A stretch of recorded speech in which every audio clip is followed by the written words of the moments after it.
ukitoa unapewa. Na hata siku moja sadaka haijawahi kupunguza mali, bali sadaka inaongeza mali, sadaka inalinda mali, sadaka inatia baraka katika mali. Ukitoa Allah anatia badali.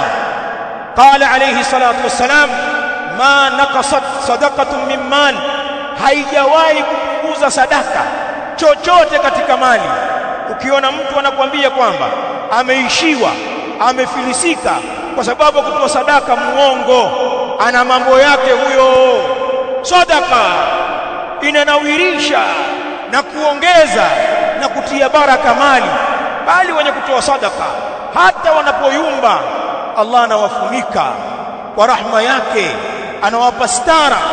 Ile haiba yao inabakia na utu wao unabakia kwa sababu ya wema waliomfanyia Allah wakati wana mali. Watu waliotoa sadaka hata wanapoyumba ikitokea, huwezi kuwafananisha na wale mabakhili.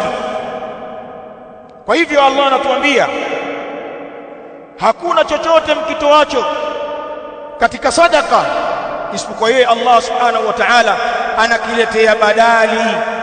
Ibn Kathir anasema yukhlifuhu alaykum fi dunya bilbadali, analeta kwenu nyinyi katika dunia kwa kuwapa badali.